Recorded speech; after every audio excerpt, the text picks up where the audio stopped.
about compound interest up here that I'm gonna be putting up here on the Verse for Verse channel. But what I was talking about, I ended off with one note where I talked about compound interest, and as far as when you get into the stock market, to play it for long term and short term. Now, what I got into was that cats that actually do options that play the stock market every day to make money, they do that shit for short term. They also, when you do make money from that, right? They have to pay a capital gains tax when they do make some money.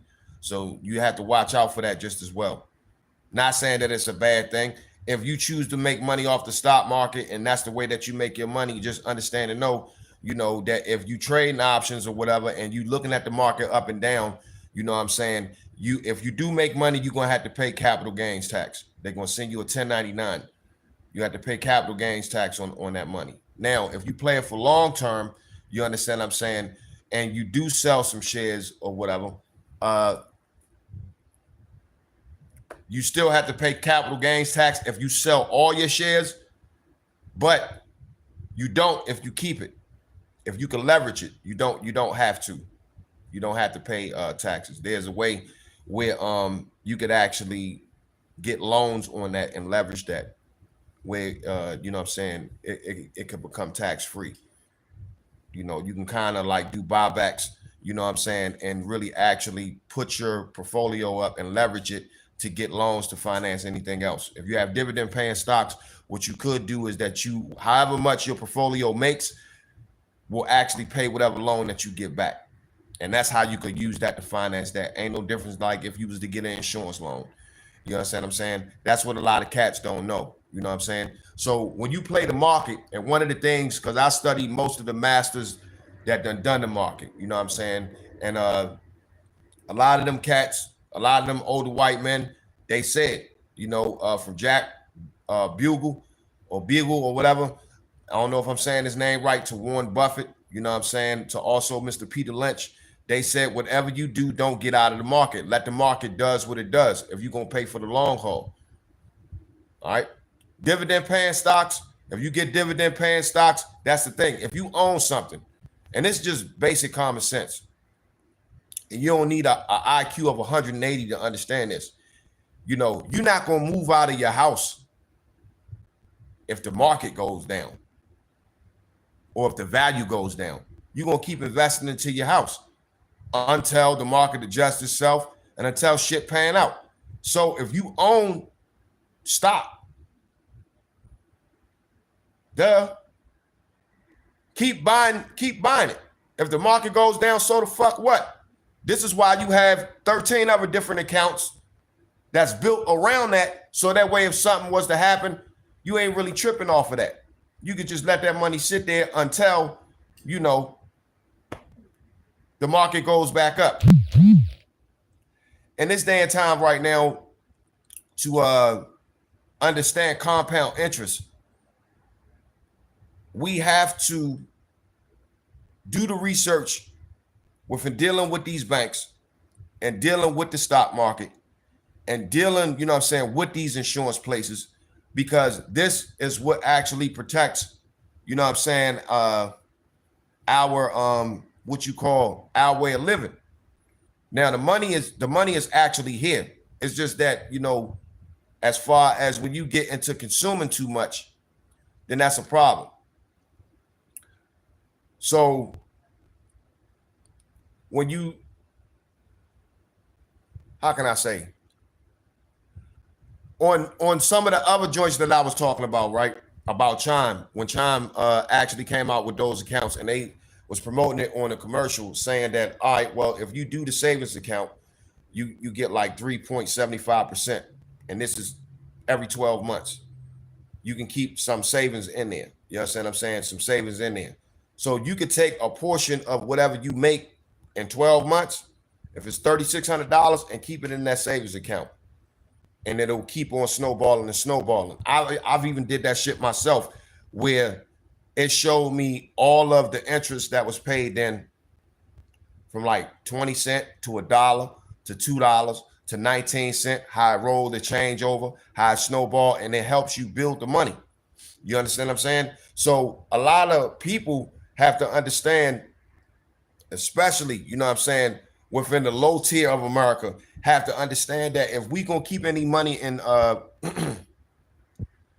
in the institutions, who the fuck is this? In the institutions or whatever, we just have to know how can we make the interest work for us. You know what I'm saying? We have to know how to make the interest work for us. Plus, not only that, if you plan it for the long term, you'll have money for when you get older. And that's the whole main name of the game, is to be able to build a financial structure to have money for when you get older, so that way that you can cover all your bills and stuff, and you won't be ass out like a lot of older folks is. You know, it's a lot of people that make hundreds of thousands of dollars every year, but when it comes to their retirement, or when it comes to them not knowing what taxes is and how to pay their taxes or deal with that certain caliber of money, they end up fucking themselves when they get older. That's what usually happens. So I say this,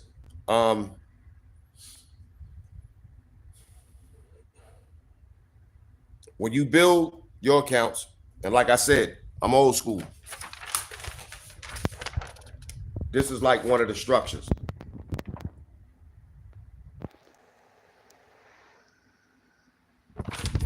All right.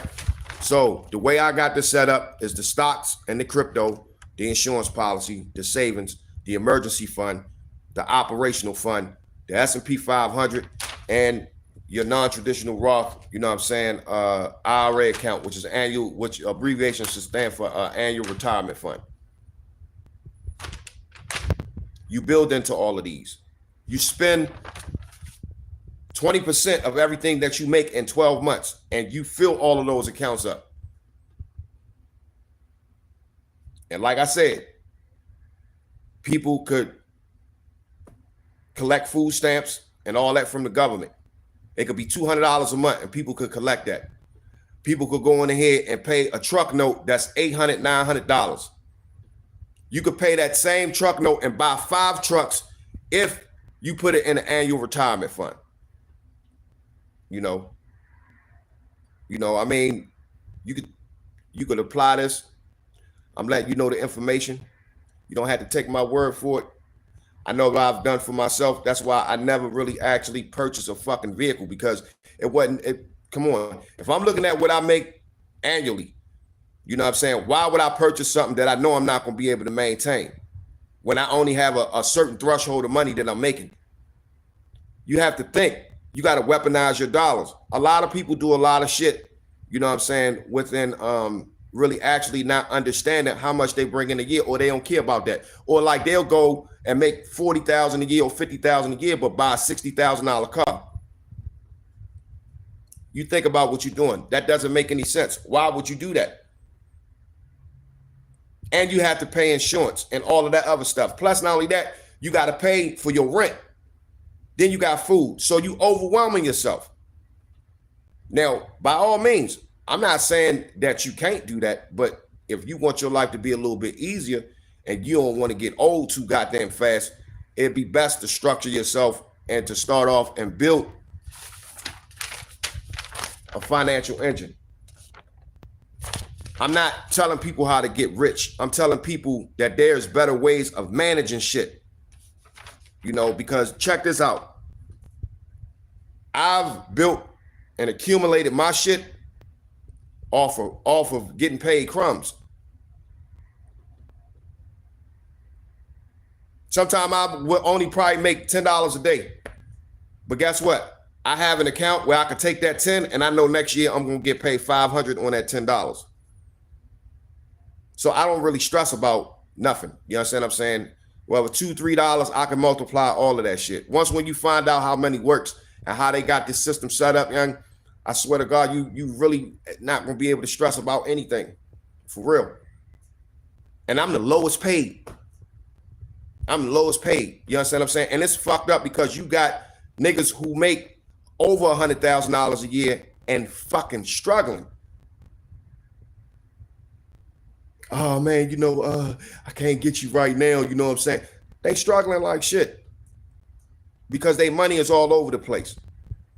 And you could kind of, how can I say, get spoiled because of the amount. You know what I'm saying? How much of that shit are you investing? How much of that shit are you keeping? You know what I mean? So you got broke rich niggas. Broke rich niggas. That's what you got. Or you got $100,000 niggas that is broke. If he stopped working for 2 months, trust me, he gonna lose everything that he got. Because what is his worth? What the fuck of his worth? Like, you cannot sit and like gauge on what the fuck you making or whatever, right? You have to be worth something. I know how much I'm worth because I've done the necessary building to build my worth. But most of the time, niggas be leaning what they worth on what the fuck that they bringing in. And that's not the case. That's why it's something called assets. And what's in the bank ain't really, you know what I'm saying, what you worth. You keep operational money in the bank.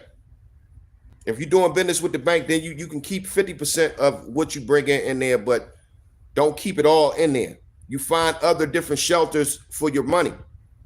See, the name of the game is how much you can manage debt. That's what they want to know. You know what I'm saying? That's the name of the game.